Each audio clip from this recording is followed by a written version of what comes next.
अस्सलाम वालेकुम वरहमतुल्लाहि वबरकातुहू। रब्बि इश्रह ली सदरी व यस्सिर ली अमरी वहलुल उक़्दतम मिन लिसानी यफ़क़हुल क़ौली। कैसे हैं आप सब स्टूडेंट्स? जी स्टूडेंट्स, आज हमारा जो है अकाउंटिंग बेसिस का बिल्कुल लास्ट टॉपिक है। मेरी तरफ से कोशिश ये है कि मैं इसके कॉन्सेप्ट और इसकी जो प्रैक्टिस जितनी भी हो सकती है वो कवर करवा दूँ। ये मेरी तरफ से आज आखिरी इसका लेक्चर होगा, ठीक है। उसके बाद MCQs वगैरह होंगे तो इंशाल्लाह कवर अप हो जाएगा। जी, डबल एंट्री बुक कीपिंग से डबल एंट्री बुक कीपिंग हमारा ये लास्ट टॉपिक है, ठीक है। ये सबसे पहले मैं ये कवर करवा रही हूँ, उसके बाद थोड़े जो पॉइंट्स हैं, ये कॉन्सेप्ट्स हैं, वो कवर करवाऊंगी। तो डबल एंट्री बुक कीपिंग आपको नज़र आ रहा है कि इसका मतलब क्या है। डबल एंट्री, डबल का मतलब क्या है कि डुअल इफेक्ट, ऐसा ही है। डबल एंट्री का मतलब ही क्या होता है, डुअल, सॉरी, डबल एंट्री का मतलब ही क्या होता है, डुअल इफेक्ट।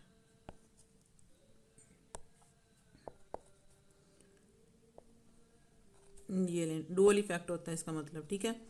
डुअल इफेक्ट का मतलब क्या है कि एक आपके पास बिजनेस ट्रांजैक्शन है, एक आपके पास बिजनेस ट्रांजैक्शन हो रही है, ठीक है। इसकी एक बिजनेस ट्रांजैक्शन के दो इफेक्ट्स होंगे, यानी कि दो तरफ इसकी एंट्री होगी। बुक कीपिंग का मतलब क्या, रिकॉर्डिंग हम कर रहे हैं। बिजनेस ट्रांजैक्शन की हम क्या कर रहे हैं, रिकॉर्डिंग कर रहे हैं। तो बिजनेस ट्रांजैक्शन का डुअल इफेक्ट होगा। जैसे कि लेट्स सपोज कि अगर मैं कोई चीज़ गुड्स बाय करती हूँ, ठीक है। अगर मैं गुड्स जो है वो बाय करती हूँ, इसका जो है डबल एंट्री क्या होगी। एक तो मेरी गुड्स आएंगी मेरे पास और एक मेरा जो है कैश जाएगा मेरे हाथों से। इसे कहते हैं डुअल इफेक्ट। अब मैं आपके सामने कुछ 5 एलिमेंट्स वो रखने लगी हूँ, ठीक है। ये हम पहले भी पढ़ चुके हैं, 5 हैं, ठीक है, वो रखने लगी हूँ। 5 हैं, 6 हैं, 6 एलिमेंट्स हैं। तो आपने उनको देखना है, स्पेशली वो स्टूडेंट्स जिनका पीछे साइंस बैकग्राउंड है, ठीक है। एक आपके पास होता है इनकम, एक आपके पास होता है कैपिटल, इनकम, कैपिटल, और एक आपके पास होता है लाइबिलिटीज।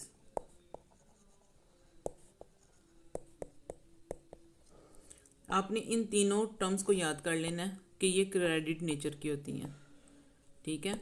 ये किस नेचर की होती हैं, ये क्रेडिट नेचर की होती हैं। नेक्स्ट, एक्सपेंसेस,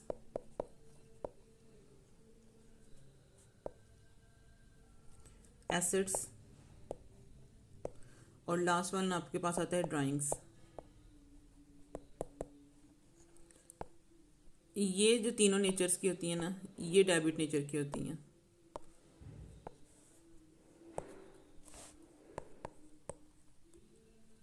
ठीक है। ये तीनों जो हैं ये डेबिट नेचर की होती हैं। अगर तो ये इनकम, कैपिटल और लाइबिलिटीज़ जो हैं ये इंक्रीज होंगी तो इसका मतलब है क्रेडिट साइड होगी, क्रेडिट साइड इंक्रीज होगी। और अगर ये डिक्रीज होंगी, यही टर्म्स अगर आपकी डिक्रीज होंगी, इनकम, कैपिटल, लाइबिलिटीज़ डिक्रीज होंगी तो ये डेबिट साइड होंगी, ठीक है। तो इसी तरह अगर ये एक्सपेंसेस आपके पास आ रहे हैं, अगर ये एक्सपेंसेस, ड्राइंग, एसेट्स, ये अगर इंक्रीज होंगे तो ये डेबिट साइड पे इंक्रीज होंगे, और अगर ये डिक्रीज होंगे तो ये क्रेडिट साइड पे होंगे, या क्रेडिट साइड पे होंगे तो इसका मतलब है ये डिक्रीज हो रहे हैं, ठीक है। मेरा बात क्लियर हो गई है आपकी। अब हम चलते हैं इसकी क्या करने, अब हम चलते हैं इसकी प्रैक्टिस पे, ठीक है। जी स्टूडेंट्स, हमारे पास आता है ये बुक कीपिंग की प्रैक्टिस। इसका एग्जांपल नंबर 9 है आपके पास। अच्छा, इसमें आपको उसने कहा है कि ये आपके पास अकाउंट्स आइडेंटिफाई करो कि आया को डेबिट होंगे या क्रेडिट होंगे। डेबिट और क्रेडिट जो होंगे उनको आपने आइडेंटिफाई करना है। तो सबसे पहले हमारे पास क्या आता है, bought motor vehicles for cash. आपने मोटर व्हीकल ली है लेकिन कैश पे ली है। मैं एक एक करके एंट्री बनाती हूँ। देखिए, आपने मोटर व्हीकल ली है तो मोटर व्हीकल को आप कहोगे डेबिट, और कैश पे लिए हैं तो कैश को कहोगे क्रेडिट, ठीक है। ये हमारी क्या सी हो जाएगी, डेबिट, और ये क्या हो जाएगा, क्रेडिट। और मोटर व्हीकल भी आपका एसेट है और कैश भी आपका एसेट है। नेक्स्ट आपके पास कहते हैं पेड क्रेडिटर। आपने क्रेडिटर को पे किया है कैश के ज़रिए से, और ये नवाब शाह ट्रेडर्स ये उसका नाम है। हमने अपने ट्रेडर को कैश पे किया है। जब हम कैश पे करते हैं तो हमारा जो क्रेडिटर होता है वो डेबिट हो जाता है। आप उस क्रेडिटर का नाम भी तो लिख दोगे, नवाब शाह,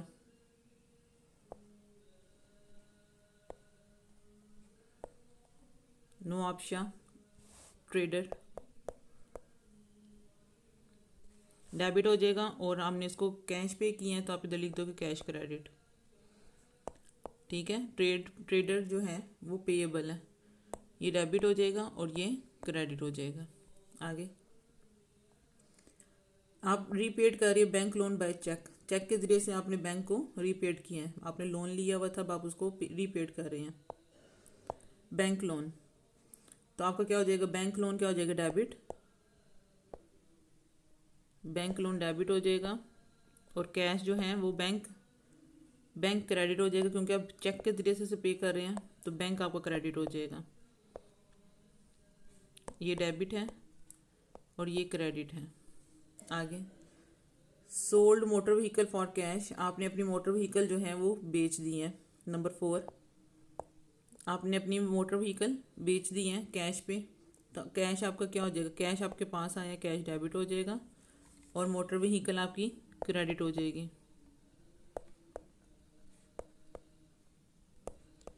ऐसा ही है, ये डेबिट हो जाएगा और ये क्रेडिट हो जाएगा। Next paid office rent by cheque, cheque के ज़रिए से आपने रेंट, ऑफिस का रेंट जो है वो पे किया है। नंबर 5, आप रेंट पे कर रहे हैं तो रेंट एक्सपेंस क्या हो जाएगा, डेबिट, क्योंकि मैंने आपको कहा था कि एक्सपेंस हमेशा क्या होता है, डेबिट होता है, डेबिट नेचर की होती है रेंट एक्सपेंस डेबिट और कैश क्रेडिट। ठीक है, अगर उसने चेक के ज़रिए कहा है तो आप इधर कैश नहीं कहोगे, आप इधर बोलोगे बैंक क्रेडिट। ये डेबिट है और ये क्रेडिट है। अच्छा, नेक्स्ट आता है एक डेटर है मुल्तान ट्रेडर्स, उसने आपको कैश पे किया है, मुल्तान ट्रेडर्स। नंबर 6, कैश आपके पास आया है तो कैश डेबिट हो गया और मुल्तान ट्रेडर आपका रिसीवेबल था, डेटर था, आप उधर लिख सकते हो रिसीवेबल, डेटर लिख दो, डेटर का नाम लिख दो साथ में, क्या नाम है इसका डेटर का, Multan traders.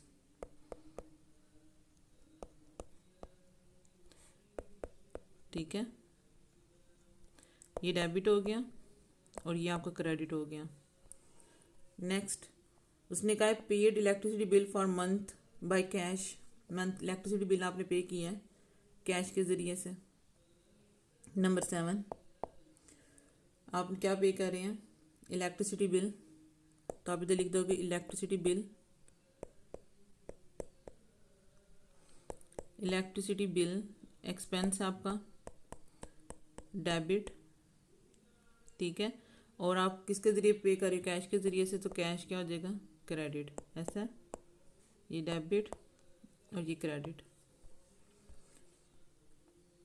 Proprietor puts up further amount into the business, उसने चेक के ज़रिए से, into the business by cheque, cheque के ज़रिए से बिजनेस में फर्दर वो अमाउंट लेकर आया।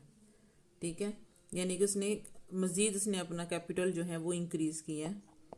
हम इधर लिख देंगे मज़ीद उसने अपना क्या कैपिटल इंक्रीज़ किया है, तो बैंक डेबिट हो जाएगा और कैपिटल आपका क्रेडिट हो जाएगा, क्योंकि कैपिटल की नेचर हम पढ़ के आए हैं कि वो क्रेडिट होती है। ये डेबिट, ये क्रेडिट। नेक्स्ट उसने ये कहा है कि एक loan in cash is receive from the Sahiwal bank, Sahiwal bank से आप क्या लोन जो है रिसीव कर रहे हो लेकिन कैश में, तो कैश डेबिट और loan payable, loan from Sahiwal bank वो क्या हो जाएगा आपका क्रेडिट। ऐसे कैश आपने रिसीव किया है और लोन फ्रॉम साहिवाल बैंक मैं नीचे लिख देती हूँ। ठीक है, साहिवाल बैंक जो है वो क्रेडिट हो जाएगा आपका, तो ये डेबिट है और ये आपका क्रेडिट है।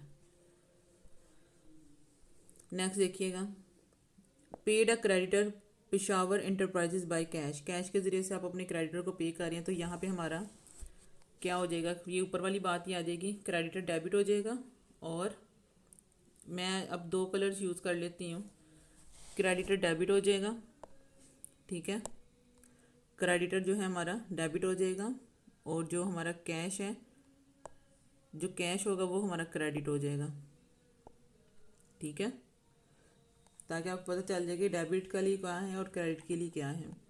नेक्स्ट उसने आप ये कहा है कि हमने एक ऑफिस मशीनरी बॉट की है ऑन क्रेडिट पे। हमने एक ऑफिस मशीनरी जो है वो बॉट की ऑन क्रेडिट पे फ्रॉम लाहौर लिमिटेड से। तो हमारी मशीनरी जो है वो डेबिट होगी, हमारी मशीनरी क्या होगी, डेबिट होगी। मशीनरी हमारी डेबिट हो जाएगी और जो पेएबल है वो हमारा क्रेडिट हो जाएगा। ठीक है। उसके बाद उसने आपको ये कहा है कि proprietor paid a creditor, the proprietor paid a creditor लिया enterprises from his private funds. Private fund के ज़रिए से आप क्रेडिटर को पे कर रहे हैं। हमारा जो प्राइवेट फंड होगा वो क्या हो जाएगा, क्रेडिट, क्योंकि वो कम हो जाएगा। और जो हमारा क्रेडिटर है वो डेबिट हो जाएगा। ठीक है, ये हमारा क्या हो जाएगा, क्रेडिट। और हमारा जो क्रेडिटर है वो क्या हो जाएगा, डेबिट। एक आपके पास इस्लामाबाद एक डेटर है इस्लामाबाद लिमिटेड, उसने हमें कैश पे किया है। कैश हमारा क्या हो जाएगा, डेबिट। और कैश हमारा डेबिट हो जाएगा और जो डेटर है कैश हमारा क्या हो जाएगा, डेबिट हो जाएगा। कैश हमारा डेबिट होगा और डेटर हमारा जो है वो क्रेडिट हो जाएगा। Is that clear? नेक्स्ट आपके पास आता है repaid part of loan from the Quetta bank by cheque. आप रिपेड कर रहे हैं part of loan from Quetta bank by cheque, cheque के ज़रिए से लोन पे कर रहे हैं। ठीक है, तो चेक जो है वो आपका क्रेडिट हो जाएगा, ये आपका क्रेडिट है। और लोन पेड कर रहे हो तो डेफिनेटली आपका लोन कम हो रहा है, तो आप ये इसको कहोगे कि ये डेबिट है, इतना हिसाब का ये डेबिट है। उसके बाद उसने कहा return some of the office machinery to Lahore limited. Lahore limited को क्या कर रहे हैं, हम रिटर्न कर रहे हैं कुछ ऑफिस मशीनरी लाहौर लिमिटेड को वापस कर रहे हैं। तो जब रिटर्न कर रहे हैं लाहौर लिमिटेड को, यहाँ पे हमने क्रेडिट से लिया हुआ था, तो हमारा लाहौर लिमिटेड डेबिट हो जाएगा, ये वाली टर्म जो है ये डेबिट हो जाएगी। और ये जो हमारी ऑफिस मशीनरी है वो रिटर्न कर रहे हैं तो वो क्रेडिट हो जाएगा। नेक्स्ट उसने कहा एक डेटर है कराची कंपनी पे अस बाय चेक, यानी एक डेटर है हमारे पास कराची कंपनी का, डेटर हमारा क्रेडिट हो जाएगा और ये चेक जो है हमारा डेबिट हो जाएगा। ठीक है, ये जो है डेटर वो आपका क्रेडिट हो जाएगा। नेक्स्ट एक interest on the bank deposit received in a bank account. जी, यहाँ पे उसने आपको कहा है कि इंटरेस्ट जो है वो आपको ऑन बैंक डिपॉजिट, बैंक में रखे हुए थे पैसे तो वहाँ से आपको इंटरेस्ट मिल रहा है और आपके बैंक अकाउंट में ही आ रहा है, तो बैंक अकाउंट जो है वो आपका क्या हो जाएगा, डेबिट हो जाएगा। और जो इंटरेस्ट इनकम है वो आपकी जो है वो क्रेडिट हो जाएगी, क्योंकि इनकम की नेचर जो है वो क्रेडिट होती है। Bought goods on credit from Arsalan traders, आपने गुड्स बाय की हैं लेकिन अरसलान ट्रेडर से क्रेडिट पे, तो यहाँ पे गुड्स आपके डेबिट हो जाएगा और अरसलान ट्रेडर जो है वो आपका क्रेडिट हो जाएगा, क्योंकि वो क्रेडिटर है, मतलब कि सप्लायर है, वहाँ से हम क्रेडिट हो जाएगा। Return goods to supplier Amjad enterprises supplier है हमारा और उसको हमने गुड्स वापस किए हैं। जब हम उसको वापस करेंगे तो जो अमजद इंटरप्राइज है वो हमारा डेबिट हो जाएगा। ठीक है, और गुड्स रिटर्न कर रहे हैं तो गुड्स हमारा क्रेडिट हो जाएगा।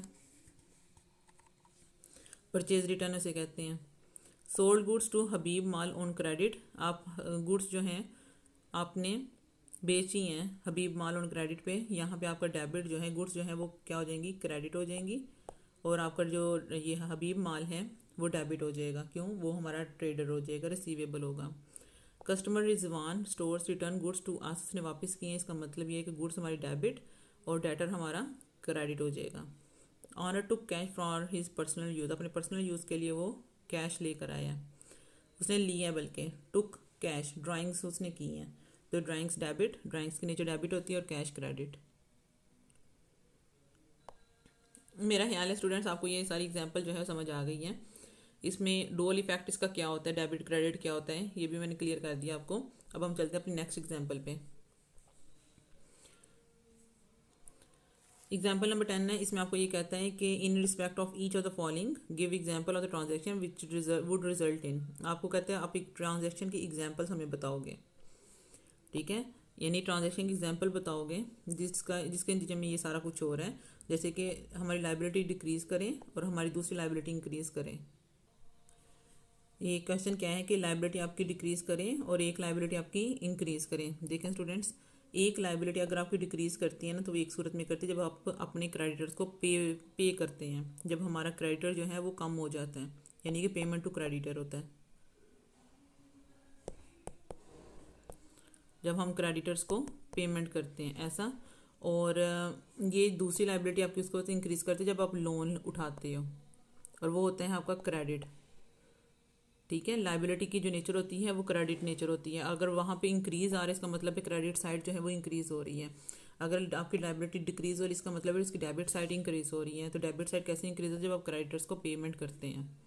आगे देखें, नेक्स्ट उसने आपको ये कहा है कि increase in assets and decrease in another assets, in एक एसेट आपका इंक्रीज हो रहा है और एक एसेट आपका डिक्रीज हो रहा है। एक एसेट आपका इंक्रीज उस सूरत हाल में होता है जब आप उसमें पेमेंट करते वो लेते हैं, मशीन बाई करते हैं, कोई गुड्स वगैरह बाई करते हैं, ठीक है, आप परचेज करते हो, परचेज ऑफ मशीन,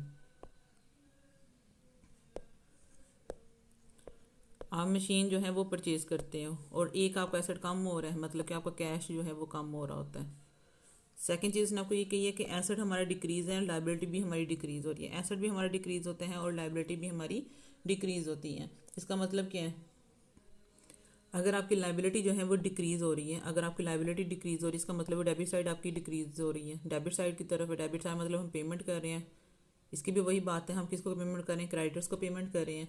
और आपकी एसेट जो है वो डिक्रीज हो रहा है, तो हम ऊपर पढ़ के आए हैं, जब एसेट हमारा डिक्रीज हो रहा है इसका मतलब हम उसको कैश पे या बैंक के थ्रू जो है वो पेमेंट कर रहे हैं, ठीक है, हम उसको कैश या बैंक के थ्रू जो है वो पेमेंट कर रहे हैं, जब भी तो हमारा एक एसेट डिक्रीज हो रहा है। नेक्स्ट नेक्स्ट जगह आप कैपिटल जो है डिक्रीज होते हैं और आपका एसेट भी जो है वो डिक्रीज होता है। कैपिटल उस सूरत हाल में डिक्रीज होता है स्टूडेंट्स जब हम उस उधर से ड्राइंग करते हैं। कैपिटल हमारा उस सूरत हाल में डिक्रीज होता है जब हम वहाँ से क्या करते हैं, ड्राइंग्स करते हैं। और ड्राइंग्स की नेचर क्या होती है, डिक्रीज, कैपिटल डिक्रीज हो इसका मतलब डेबिट साइड, और डेबिट साइड पे जो है वो ड्राइंग्स होते हैं ऐसा। और उसके बाद आपका एसेट भी डिक्रीज हो रहा होता है। एसेट कैसे डिक्रीज होता है, जब आप कैश लेके जाते हैं, कैश की नेचर होती डेबिट है, लेकिन आप एसेट लेके जाओगे ना, एसेट की नेचर डेबिट होती है, तो जब एसेट लेके जाओगे डिक्रीज हो रहा है इसका मतलब है वो क्रेडिट हो रहा है, ठीक है। डबल एंट्री बुक कीपिंग मैंने आपको समझा दिया कि डबल एंट्री बुक कीपिंग का मतलब क्या होता है, कि जो एक ऐसी ट्रांजेक्शन जिसका डुअल इफेक्ट होता है, और ये यानी कि दो जगह दो अकाउंट जो हिट हो रहे होते हैं, ठीक है। मेरा ख्याल है आपको ये सारी बातों की समझ आ गई है। अब मैं आपको नेक्स्ट टॉपिक पे लेके जा रही हूँ, ठीक है। उसका टॉपिक का नाम है फाइनेंशियल रिपोर्टिंग। वो सिर्फ जस्ट रीडिंग है और थोड़े कॉन्सेप्ट आपके वैसे क्लियर हो जाएंगे उसी में, तो रीड आउट करते हैं उसको।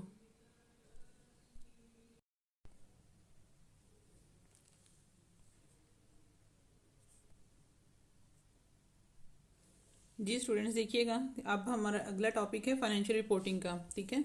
ये सारी कॉन्सेप्ट्स हैं, तो मैंने कहा चलिए ऐसे ही आपको रीड आउट करवा दूँ, साथ साथ एक्सप्लेन कर दूँ। देखिए फाइनेंशियल रिपोर्टिंग का मतलब ये है कि हम जो पूरे एक साल हमने जितना भी एक एंटिटी ने काम किया है, बिजनेस ट्रांजैक्शंस की हैं, उसने एक रिकॉर्ड तैयार किया, उसे हम कहते हैं फाइनेंशियल स्टेटमेंट, और उस फाइनेंशियल स्टेटमेंट के बेस पे वो फाइनेंशियल रिपोर्टिंग तैयार कर रहे हैं, ठीक है। यानी कि वो बता रहे हैं इसका ऑब्जेक्टिव क्या है। वो फाइनेंशियल रिपोर्टिंग का ऑब्जेक्टिव ये होता है कि हम बताते हैं, हम किसको बताते हैं, हम एक यूँ कह लें कि हम एक एंटिटी जो है, एक रिपोर्टिंग एंटिटी, ठीक है, रिपोर्टिंग एंटिटी के बारे में हम फाइनेंशियल इंफॉर्मेशन दे रहे होते हैं, किसको, एग्जिस्टिंग को, और पोटेंशियल इन्वेस्टर्स, लैंडर्स और अदर क्रेडिटर्स को। अब ये बात यहाँ पे आती है एग्जिस्टिंग और potential investors, landers and creditors को। देखिए स्टूडेंट्स, इन्वेस्टर्स वो होते हैं जिन्होंने इन्वेस्ट करना है कंपनी में, लैंडर्स जिन्होंने हमें कोई लोन वगैरह देना होता है जैसे बैंक वगैरह, क्रेडिटर्स जो सप्लायर्स हमारे होते हैं, हमें उनको उनको अपना जो है अपनी एंटिटी के बारे में बताना होता है कि हमारी एंटिटी जो है किस हद तक जो है वो काम कर रही है और किस हद तक जो है वो बेनिफिट में है, ठीक है।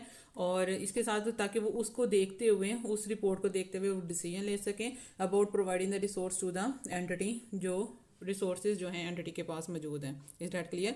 ये एक फाइनेंशियल रिपोर्टिंग का ऑब्जेक्टिव होता है। उस बार कहते हैं कि information explain the financial position of an entity at the end of, देखें पूरे साल के एंड पे पीरियड एंड पे हम जाके एंटिटी जो है अपनी पोजीशन बता रही होती है कि मैं इस पोजीशन पे खड़ी हूँ, फाइनेंशियल परफॉर्मेंस भी बता रही होती है over that period. Okay, next आपके पास आता है आपके पास, जस्ट अ मिनट, नेक्स्ट आता है, इसे हम कहते हैं responsibility for preparing financial statement. Financial statement को प्रिपेयर करने की रिस्पॉन्सिबिलिटी किस किस के पास होती है?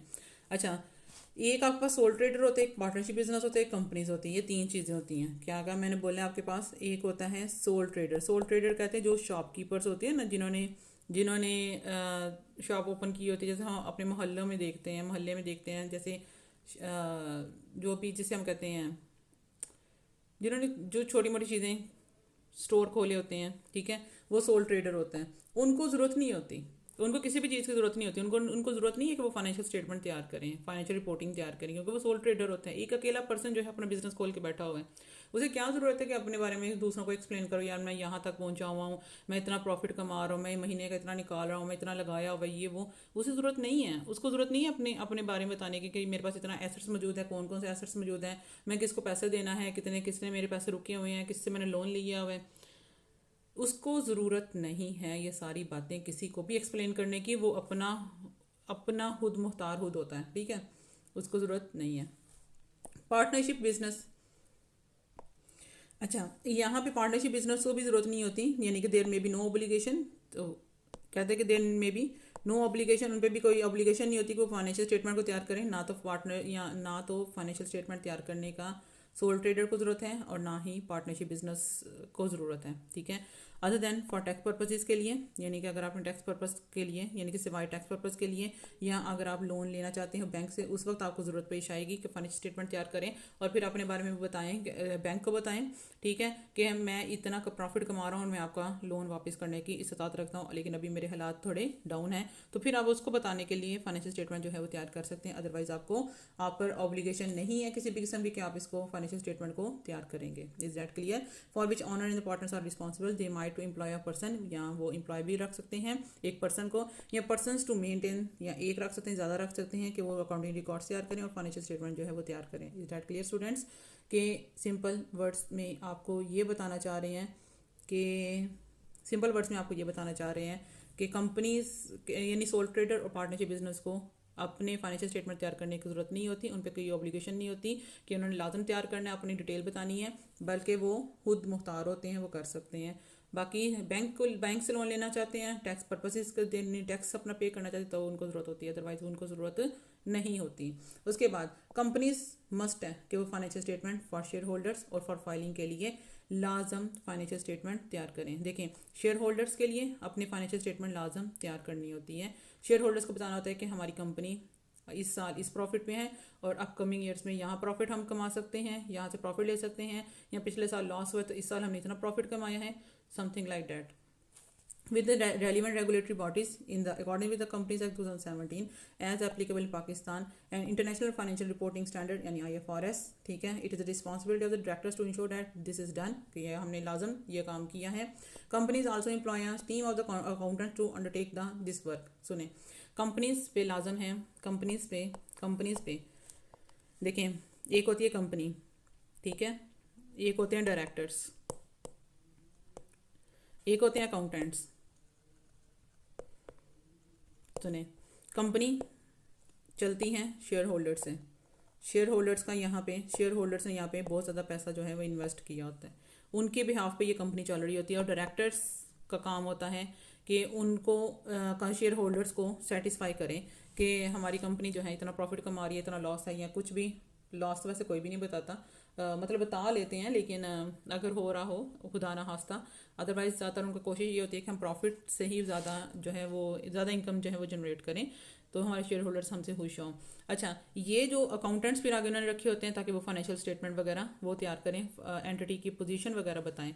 अब ये अकाउंटेंट्स जिस रेगुलेटरी के थ्रू ये सारा काम कर रहे होते हैं स्टूडेंट्स, वो एक होता है कंपनीज एक्ट, ठीक है। आप नेक्स्ट जब जाओगे ना कैफ में, आप इसको मजीद पढ़ोगे कंपनीज एक्ट के बारे में, पूरा कंपनी लॉ इस पे बेस करता है। एक उन्होंने ये जो फाइनेंशियल स्टेटमेंट तैयार करनी होती है वो कंपनीज एक्ट के अकॉर्डिंग तैयार करनी होती है। एक उन्होंने IFRS जो है उसको मद्देनजर रखना होता है। IFRS कहते हैं इंटरनेशनल फाइनेंशियल रिपोर्टिंग स्टैंडर्ड्स, यानी कि अकाउंटिंग में जितने भी स्टैंडर्ड्स आप पढ़ रहे हैं वो सारे के सारे IFRS जो है वो हमें गाइड करता है कि आपने अपनी अकाउंटिंग जो है इसके अकॉर्डिंग करनी है। जैसे आपके सिलेबस में बैड डेट्स हैं, रिसीवेबल्स हैं, आपके सिलेबस में बैंक रिकॉन्सिलेशन है, या फिर वो जो है IAS 16 है, ठीक है। ये अभी आपके सिलेबस में जो जितनी जो छोटी मोटी टर्म्स जो मेरी आंखों से गुजरी हैं, एक्रोल्स प्री पेमेंट्स, ये सारी डिटेलिंग जो है ये कौन दे रहा है हमें, IFRS हमें बता रहा है। हमने अकाउंटिंग अपनी IFRS के अकॉर्डिंग करनी होती है। Is that clear? और डायरेक्टर्स की रिस्पॉन्सिबिलिटी होती है कि वो ये दूसरों को ये बताएं, ये इंश्योर करें कि हमने फाइनेंशियल स्टेटमेंट तैयार की है, हमने फाइनेंशियल रिपोर्टिंग तैयार की है, और वो किसके अकॉर्डिंग तैयार की है,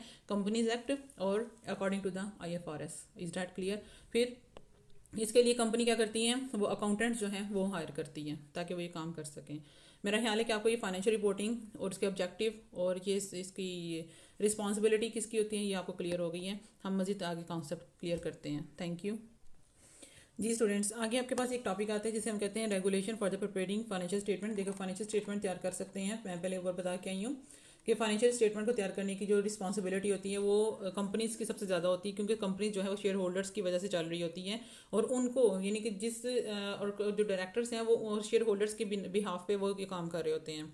तो डायरेक्टर्स पे लाजम है कि वो अकाउंटेबल होते हैं इस चीज़ का कि वो शेयर होल्डर्स के लिए वो फाइनेंशियल स्टेटमेंट तैयार करें, वो ऑब्लिगेशन है उनके ऊपर, ठीक है, कि वो ये इन्होंने लाजम तैयार करनी है, उनको एक्सप्लेन करना है अपनी अपनी पूरी जो साल की कारकर्दगी है, परफॉर्मेंस है, उसने एंटिटी की लाजम बतानी होती है।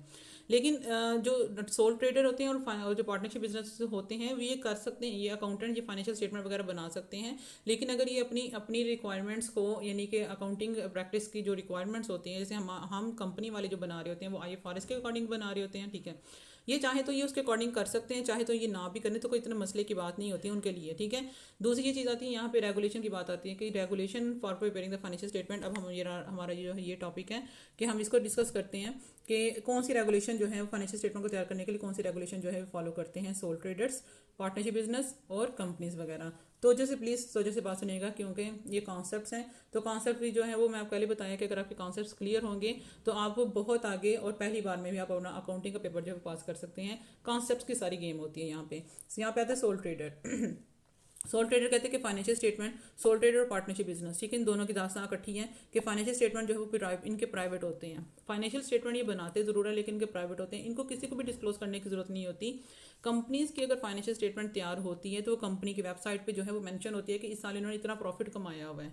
वो किसके लिए ये क्यों करते हैं, ताकि जो एग्जिस्टिंग शेयर होल्डर्स हैं उनको भी पता चले कि हमने कितना प्रॉफिट कमाया है, और दूसरे जो यानी कि आप हैं, आप एग्जिस्टिंग शेयर होल्डर हैं और मैं जो है वो न्यूली हूँ, यानी कि पोटेंशियल हूँ, मैं चाह रही हूँ कि मेरे पास से बहुत ज़्यादा पैसा इकट्ठा हो गया तो मैं कहीं ना कहीं इन्वेस्ट करूँ, तो मैं फिर कंपनीज जो है वो सर्च करूँगी, फिर कंपनीज की वेबसाइट पर जाके मैं फाइनेंशियल स्टेटमेंट उनका चेकआउट करूँगी। मैं उनका उनकी उनकी कंपनी उनकी वेबसाइट पे जाके मैं उनके फाइनेंशियल स्टेटमेंट चेक करूंगी, आया कि उन्होंने इस साल प्रॉफिट कितना कमाया, नेक्स्ट साल कितना कमाया, ये नहीं कि पिछले सालों में कितना उन्होंने प्रॉफिट कमाया हुआ है, नेक्स्ट साल का तो कुछ कह नहीं सकते, लेकिन हाँ पिछले सालों में उन्होंने कितना प्रॉफिट कमाया हुआ है और वो एंटिटी वो कंपनी कितनी हद तक जो है प्रॉफिटेबल है, ठीक है, उसके अकॉर्डिंग फिर मैं फैसला करूंगी, फिर मैं डिसीजन लूंगी, ठीक है। वो उनका अपने फाइनेंशियल स्टेटमेंट को डिस्क्लोज करना यानी कि मेंशन करना अपनी वेबसाइट पे पब्लिकली मेंशन करना वो उन पर लाजम होता है, लेकिन सोल ट्रेडर को कोई ज़रूरत नहीं होती कि अपने फाइनेंशियल स्टेटमेंट अगर उसने तैयार किए हैं वो दूसरों को वो अपने गली मोहल्ले में जो है वो एक बड़ा सा बोर्ड लगाएगा मैं इतना प्रॉफिट कमाया, वो नहीं बताएगा, ठीक है। वो कभी भी कोई पर्सन जो है वो अपना प्रॉफिट नहीं बताएगा। तो फाइनेंशियल स्टेटमेंट क्या होती है, वो प्राइवेट होती है उनको do not have to be disclose, उनको डिस्क्लोज करने की जरूरत नहीं होती अनलेस कि उनके पास जो है टैक्स अथॉरिटीज आ जाए या फिर उनको बैंक से जो है वो रुपया पैसा लोन वगैरह लेना है तो उसके लिए। उसके बाद these must be prepared according to accepted accounting principles, उनका भी चाहिए कि वो जो है अकाउंटिंग प्रिंसिपल्स को के अकॉर्डिंग जो है वो अपनी ये सारा जो स्टेटमेंट बना रहे हैं फाइनेंशियल स्टेटमेंट बना रहे हैं उसको फॉलो करें, but need not to confirm all the requirements of the accounting standards, लेकिन उन पर लाजम नहीं है कि वो सारे के सारे अकाउंटिंग स्टैंडर्ड्स को फॉलो करें। नेक्स्ट कंपनीज के बारे में कहते हैं financial statement of company are prepare for the shareholders of the company. यही बात हम कर रहे हैं कि कंपनी के फाइनेंशियल स्टेटमेंट जो है वो हम कंपनी के शेयर होल्डर्स के लिए ही तैयार करते हैं and are usually subject to audit, और फिर उसका हम ऑडिट भी करवाया जाता है, उस फाइनेंशियल स्टेटमेंट का ऑडिट भी करवाया जाता है। ऑडिट क्या होता है, ऑडिट आप इस सेंस में ले लें कि ऑडिट का मतलब ये है कि उसको जज करवाया जाता है। लेट्स सपोज कि आप कोई टेस्ट देते हैं, आप कोई काम करते हैं, ठीक है, आप कोई क्या करते हैं, आप कोई काम करते हैं और आपकी मदर आपके वो काम को चेकआउट करती हैं, आपके उस्ताद आपके उस काम को चेकआउट करते हैं, वो जो जो आपकी गलतियां निकाल रहे होते हैं, ठीक है, उसको कहते हैं, समझ लो कि उसको कहते हैं ऑडिट किया है आपका, यानी कि आपकी परफॉर्मेंस को चेकआउट करना आया कि इसमें कोई गलती है या नहीं है। अगर गलती है तो आपके ट्यूटर जो हैं वो आपके ट्यूटर आपके टीचर्स वगैरह वो क्या करेंगे, उसको दुरुस्त करेंगे, ठीक है, आपको बताएंगे बेबी बच्चे आपने ये यहाँ पे गलती की है, ठीक है। तो वो जो आपको दुरुस्त करके या जो करेक्ट स्टेटमेंट जो आपको बता रहे हैं वो आपका क्या कर रहे हैं, वो आपका ऑडिट कर रहे होते हैं, ठीक है। इसी तरह कंपनी की जो फाइनेंशियल स्टेटमेंट होती है वो शेयर होल्डर्स, कंपनी के शेयर होल्डर्स के लिए तैयार की जाती है ताकि उसका मजीद फिर हम उसका ऑडिट करवाया जा सके। Audit is the examination of financial statement, financial statement का एग्जामिनेशन होती है बाय एन इंडिपेंडेंट एक्सपर्ट, कोई बाहर वाला पर्सन जो है उसको चेकआउट करता है, हु एक्सप्रेसेस एन ओपिनियन, जिसका काम होता है उस पर ओपिनियन देना आया कि as to whether they are freely presented, क्या फेयरली प्रेजेंटेड, क्या आपने अपनी फाइनेंशियल स्टेटमेंट बिल्कुल करेक्टली एक्सप्लेन की हुई है, क्या आपने फाइनेंशियल स्टेटमेंट में जितने भी एसेट्स वगैरह जो भी आपकी स्टेटमेंट्स आ रही हैं, क्या आपने अकाउंटिंग प्रिंसिपल्स को, अकाउंटिंग जो IFRS है उसको फॉलो किया है, क्या आपने कंपनीज एक्ट को फॉलो किया है, क्या आपने सारे डिस्क्लोजर्स दिए हुए हैं। ये बहुत बहुत बहुत लेंथी टॉपिक है ऑडिट का, तो ये बस जेन में रख लें कि ऑडिट सिर्फ एक financial statement, audit financial statement की एग्जामिनेशन के लिए जो प्रोसेस होता है उसे हम ऑडिट कहते हैं, और ये एक इंडिपेंडेंट पर्सन हमारा काम करता है जो जिसने उसके ऊपर फिर ओपिनियन देना होता है, ठीक है। मैं लेट्स सपोज मैं आपको एक चीज़ बताती हूँ, देखें ये है आपका, मैं कहती हूँ ये है आपका टेस्ट, ठीक है, मैं फिर से बता रही हूँ ये है आपका टेस्ट, ये है आपका टेस्ट जो है, ये आपका ट्यूटर है, ट्यूटर का काम होता है आपका टेस्ट पकड़ना, उसको देखना, उसको चेकआउट करना, वो चेकआउट कर रहा है, वो आपको चेकआउट करके दे रहा है। अगर तो आपने सारी लाइनें बिल्कुल अच्छे से लिखी है ना, बिल्कुल अच्छे से लिखी है ना, वो आपको कह देगा जी हाँ जी बिल्कुल गुड है, फेयर है, गुड है आपका, और फेयर प्रेजेंटेशन आपने जो है fair, good and fair, true and fair, यानी ये कहने, ठीक है, आपको इस तरह रिमार्क्स मिलते हैं और आप चलते हैं। लेकिन लेट्स सपोज कि अगर उसमें कुछ मिस्टेक्स आ रही हैं, आपके ने 3 लाइनें बिल्कुल सही लिखी हैं, 2 लाइनों में आके मिस्टेक आ रही है ना, तो वो आपको बोलेगा बच्चे ये आपका यहाँ पे ये मिस्टेक आ रही है, ट्यूटर का काम होता है ना वो आपका एग्जामिन करना, ये 2 की मिस्टेक्स आ रही हैं, वो आपको बोलेगा कि इसको दुरुस्त करें, ठीक है। और ये एक्चुअली फाइनेंशियल स्टेटमेंट का भी यही हिसाब किताब होता है, ये फाइनेंशियल स्टेटमेंट होती है, फाइनेंशियल स्टेटमेंट की जो है एग्जामिनेशन करवाई जाती है, और वो यहाँ पे कोई इंडिपेंडेंट पर्सन जो है, इंडिपेंडेंट पर्सन जो है वो काम कर रहा होता है, इंडिपेंडेंट पर्सन जिसका कोई लिंक नहीं होता, ना कंपनी से, ना शेयर होल्डर से, ना डायरेक्टर से, किसी का कोई लिंक नहीं होता, वो इंडिपेंडेंट पर्सन होता है, और वो आपके FS को चेकआउट करता है, और वो देखता है कि आया कि आपने अकाउंटिंग जो है IFRS को फॉलो किया है, ये सारा कुछ लिखने के लिए, क्या आपने कंपनीज एक्ट को फॉलो किया है, ये सारा फाइनेंशियल स्टेटमेंट बनाने के लिए। अगर तो आपने फाइनेंशियल स्टेटमेंट इन दोनों को कंसीडर करते हुए बनाए हैं, इट मीन्स कि आपने बहुत अच्छा काम किया है, आपको मिल जाएगा ट्रू एंड फेयर व्यू का टैग मिल जाएगा, ठीक है। अगर आपके फाइनेंशियल स्टेटमेंट बिल्कुल अच्छे बने हुए हैं तो आपको मिल जाएगा, आपके फाइनेंशियल स्टेटमेंट बिल्कुल अच्छे बने हुए हैं, आपको मिल जाएगा ट्रू एंड फेयर व्यू का टैग मिल जाएगा, ठीक है। फिर देखिएगा ट्रू एंड फेयर व्यू का टैग मिल जाएगा कि हाँ इस कंपनी के फाइनेंशियल स्टेटमेंट बिल्कुल ठीक है। लेकिन अगर इसमें गलती हो तो वो फिर आपको वापस करेगा, आपको बोलेगा कि इस अकाउंटिंग प्रिंसिपल्स को लाजम फॉलो करें, अदरवाइज आपके फाइनेंशियल स्टेटमेंट जो है ट्रू एंड फेयर नहीं है। Is that clear? उसके बाद उसने कहा कंपनीज जो हैं, कंपनीज लॉ जो है रिक्वायर करते हैं कि डेट के फाइनेंशियल स्टेटमेंट और filed with the government authorities where they can be assessed read by an member of the general public से रीड किया जा सके। लिस्टेड कंपनी जो है are even required to make their financial statement available on their website. Listed company, कुछ companies listed होती हैं, कुछ कंपनी जो है अनलिस्टेड कंपनीज होती हैं। कुछ लिस्टेड कंपनीज होती हैं, देखें लिस्टेड कंपनीज पे लाजम होता है कि वो अपनी फाइनेंशियल स्टेटमेंट जो है वो बनाएं और पब्लिकली अपनी वेबसाइट्स पे मेंशन करें, उन पर ये लाजम होता है। जो अनलिस्टेड कंपनीज होती हैं, अनलिस्टेड कंपनी का ऐसी कंपनी जिनको जो कि पब्लिकली अपना फाइनेंशियल स्टेटमेंट जो मेंशन नहीं करती। उसके बाद concepts, principles, conventions, laws, regulations that are used to prepare and the present financial statement are known as the generally accepted accounting principles, जिसे हम GAAPs कहते हैं। यानी कि इस बात का ये मतलब है concepts, principles, conventions, laws, regulation, rules and regulation जो हम अपने फाइनेंशियल स्टेटमेंट को बनाने के लिए, प्रिपेयर करने के लिए, प्रेजेंट करने के लिए हम जो है वो इस्तेमाल करते हैं, उनको बोलते हैं जनरली एक्सेप्टेड अकाउंटिंग प्रिंसिपल्स। उसके लिए हमने एक नाम रखा हुआ है। Is that clear? Generally accepted accounting principles, ठीक है। यहाँ पे आता है आपका GAAP और IFRS क्या होता है, ठीक है। Main source of the GAAP Pakistan में जुरिस्डिक्शन आर वो कंपनीज एक्ट होता है, और international financial standard reporting standard होता है, international financial reporting standards IFRS होता है, ओके। नेक्स्ट उसके बाद ने अकाउंटिंग प्रोफेशंस अकाउंटेंसी प्रोफेशन जो है has develop large number of the regulations and accounts of practice that professional accountants are required to use when preparing financial statement. इस line का ये मतलब है स्टूडेंट्स कि जब आप फाइनेंशियल स्टेटमेंट को तैयार कर रहे हैं तो आपको लाजम है कि अपने कंपनीज एक्ट और financial reporting international financial IFRS को लाजम कंसीडर करना है। Is that clear? उसके बाद पेपर में अगर MCQs में ये पूछा जा सकता है कि पाकिस्तानी जुरिस्डिक्शन में GAPs के मेन सोर्सेज कौन से हैं, तो आपने उधर ये टिक करना है, कंपनीज एक्ट और इंटरनेशनल फाइनेंशियल रिपोर्टिंग स्टैंडर्ड्स होते हैं। ओके, उसके बाद अच्छा जी, उसके बाद उसने आपको ये कहा है कि that professional accountants required to use. उसके बाद दीज रेगुलेशंस, ये रेगुलेशंस जो हैं आर अकाउंटिंग स्टैंडर्ड्स होते हैं, और मैनी कंट्रीज और कंपनीज जो हैं whose shares are traded on the world stock and the markets have adopted IFRS issued by international accounting standards IASBs। ठीक है, अच्छा देखिएगा, इसमें आपको ये कहा गया है कि ये रेगुलेशन जो हैं आपके पास, ये रेगुलेशन जो हैं ये अकाउंटिंग स्टैंडर्ड्स होती हैं। ठीक है, और ये बहुत सी कंट्रीज़ और कंपनी जिनके शेयर जो हैं ये वर्ल्ड स्टॉक मार्केट में जो है मेंशन हुए होते हैं, ट्रेडेड हो रहे होते हैं, वो IFRS उन पे लाजम है कि वो IFRS को लाजम जो है अडॉप्ट करें, उनके अकॉर्डिंग जो है वो फाइनेंशियल स्टेटमेंट वगैरह बनाएं। और ये IFRS जो है इशू कौन करता है, ये उससे भी ऊपर का जो एक स्टैंडर्ड होता है जिसे हम कहते हैं बोर्ड होता है। ठीक है, ये बोर्ड होता है जो कि इंटरनेशनल अकाउंटिंग स्टैंडर्ड बोर्ड होता है, या ये जो है अकाउंटिंग स्टैंडर्ड्स जो है ये इशू करते हैं। ठीक है, IFRS जो है ये इशू कर रहे होते हैं जी। जी स्टूडेंट्स आगे देखिएगा, अभी हमने क्या पढ़ा है जी, किसकी रिस्पॉन्सिबिलिटी होती है और रेगुलेशंस क्या होती हैं। अगर आप फाइनेंशियल स्टेटमेंट बनाते हैं तो आपको कौन से रेगुलेशंस, रूल्स एंड रेगुलेशंस को फॉलो करना होता है, ये भी हम पढ़ चुके हैं। अब बात ये आती है कि फाइनेंशियल स्टेटमेंट के यूज़र्स, इंटरनेशनल इंफॉर्मेशन जो है need of the users of financial statement. Financial statement जो है वो हम किन यूज़र्स को देना होती है। ठीक है, फाइनेंशियल स्टेटमेंट जो है वो हम किन यूज़र्स के लिए ये सारी इन्फॉर्मेशन हम इकट्ठी कर रहे होते हैं और हमें क्यों ज़रूरत है इनकी इकट्ठी करने की। देखें यहाँ पे कहते हैं कि फाइनेंशियल स्टेटमेंट जो है और drafted to provide the information that should be useful to most users, यानी कि यूजर्स के लिए ज़रूरी होता है। जैसे मैंने आपको कहा है कि आप एग्जिस्टिंग शेयर होल्डर्स हैं, मैं जो है वो पोटेंशियल हूँ। मैं पोटेंशियल का मतलब ये है कि जो भी जिसने भी इन्वेस्ट नहीं किया, आप एग्जिस्टिंग जो इन्वेस्ट करके बैठे हुए हैं कंपनी में, तो आप अपनी कंपनी का जो है आप अपनी कंपनी का नाम बताएंगे। लेट्स सपोज कि हम दोस्त हैं, हम आपस में बात कर रहे हैं, तो मैं कह रही हूँ कि मेरे पास बहुत ज़्यादा पैसा इकट्ठा होगा, तो हम ये करते हैं अब मैं शेयर्स ले लूँ। आप कहोगे हाँ मैंने तो इस कंपनी के शेयर्स लिए हुए हैं, आप इस कंपनी को देख लो। मैं उस कंपनी को जाकर जज करूँगी, उसकी वेबसाइट पे उसके फाइनेंशियल स्टेटमेंट देखूंगी। हाँ मैं देखूंगी उसके पिछले सालों में कितना उसने प्रॉफिट जो है वो अर्न किया हुआ है, और आगे वो अभी मजीद एक्सपेक्ट है कि उसने बहुत ज़्यादा कमा चुकी है कंपनी, और मजीद भी आगे भी ये एक्सपेक्ट कर सकते हैं कि वो प्रॉफिट ही अर्न करेगी।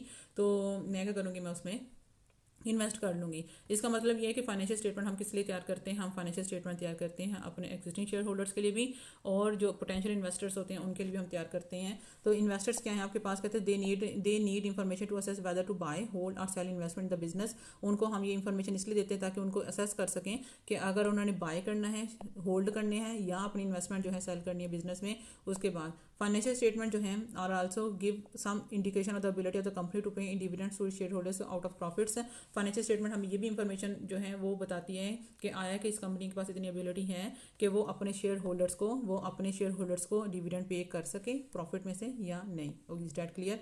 नेक्स्ट आता है आपके पास लैंडर्स। ठीक है, फाइनेंशियल स्टेटमेंट जो है can also lenders to assess the quantity ability of the borrower to pay interest and its ability to repay the loan principal at the maturity. अच्छा, financial statement जो है हम लैंडर्स के लिए भी तैयार करते हैं। लैंडर्स क्या हैं? लैंडर्स वो होते हैं, वो पर्सन्स होते हैं जहाँ से हमने अपना लोन जो है वो लेना होता है। जहाँ अभी हमें बहुत ज़रूरत पेश आ गई है, हमारे पास अभी फाइनेंस फंड्स इतना अवेलेबल नहीं है, तो हम क्या करते हैं, हमें क्या चाहिए, हमें उधर से लोन वगैरह कोई फंड्स चाहिए। ठीक है, तो जो हम लैंडर फाइनेंशियल स्टेटमेंट हम लैंडर्स के लिए भी इकट्ठी करते हैं, इसलिए उनको ये बताने के लिए कि जो यानी कि लेट्स सपोज कि हम एक कंपनी है, ABC हमारी कंपनी है, ये बताने के लिए कि ABC कंपनी के पास इतनी एबिलिटी है कि वो अपनी इंटरेस्ट को पे भी कर सकता है, और इसके अलावा उनके पास ये भी एबिलिटी है कि वो अपनी मेच्योरिटी पे जाकर लेट्स सपोज कि 3 साल का लोन लेते हैं, तो 3 साल के बाद उसके पास इतनी एबिलिटी है कि वो 3 साल तक इंटरेस्ट भी पे करें, और 3 साल तक जो है वो लोन प्रिंसिपल भी जो है वो भी पे करने की एबिलिटी रखता हो। ठीक है। उसके बाद नेक्स्ट आता है आपके पास suppliers, they can use the financial statement to assess how much credit they must safely allowed to the entity, यानी कि ये हम इंफॉर्मेशन जो है सप्लायर्स के लिए भी इकट्ठी करते हैं। क्यों? सप्लायर्स को हम ये इसलिए बताते हैं कि हमारे पास इतनी एबिलिटी है कि हम इतनी इतनी हद तक जो है एंटिटी जो है इतनी हद तक जो है वो क्रेडिट कर सकती हैं, क्रेडिट पे यानी इतनी हद तक वो पेमेंट कर सकती है, ठीक है। उससे ज़्यादा कम, यानी लेट्स सपोज एक कंपनी आपके पास, अगर उसके पास 1 लाख देने की इस्तात है तो हम उसको इतना ही क्रेडिट पे अलो करें कि वो 1 लाख तक ही हमें पे कर सकें, ठीक है। अब ये एक क्रेडिटर है, क्रेडिटर कह लो, यहाँ से इसको सप्लायर कह दो, ठीक है, सप्लायर है इस चीज़ को कि मैं आपको क्या चीज़ें एक्सप्लेन करना चाह रही हूँ। ये एक सप्लायर है, ठीक है। अब एक सप्लायर है जिससे जहाँ से हमने चीज़ें बाय करनी होती है, क्रेडिट पे परचेज करनी होती है, ठीक है। ये एक सप्लायर ले लें जहाँ पे हमने क्रेडिट पे परचेजेस करनी होती हैं। अब उसके लिए भी ये सारा मेंशन, फाइनेंशियल स्टेटमेंट्स को भी मेंशन करना ज़रूरी होता है कि लेट्स सपोज कि अगर हम उसको भी पता हो कि ये 1 लाख तक बस अच्छे से पेमेंट कर सकता है और टाइमली पेमेंट कर सकता है, तो मैं उसको 2 लाख का सामान जो है वो ना उसको दूँ, ठीक है। 2 लाख तक मैं उसको सामान ना दूँ, यानी कि मैं एक क्रेडिटर हूँ तो मुझे नेक्स्ट पर्सन का पता होना चाहिए कि वो कितनी हद तक जो है वो मेरे मतलब पेमेंट वापस कर सकता है। अगर उसकी उसकी इस्तात है कि वो जी मैं कहती हूँ 50,000 तक दे सकते हैं, तो मैं पागल तो नहीं कि मैं उसको 1 लाख तक जो है वो उसको पेमेंट करूँ, ठीक है। तो ये भी एक इन्फॉर्मेशन, फाइनेंशियल स्टेटमेंट की जो इन्फॉर्मेशन होती है, ये सप्लायर को भी मेंशन करना जो है ज़रूरी होता है, ताकि उसको भी पता रहे कि एंटिटी को अपने कितनी हद तक जो है वो क्रेडिट अलो करना है। Is that clear students?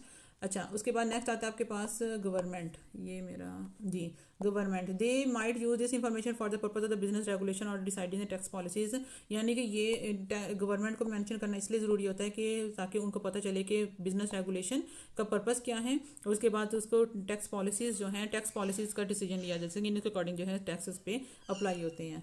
अच्छा जी, नेक्स्ट आता है पब्लिकली क्या है? The public in some cases में member of the general public might have interest in the financial statement of a company.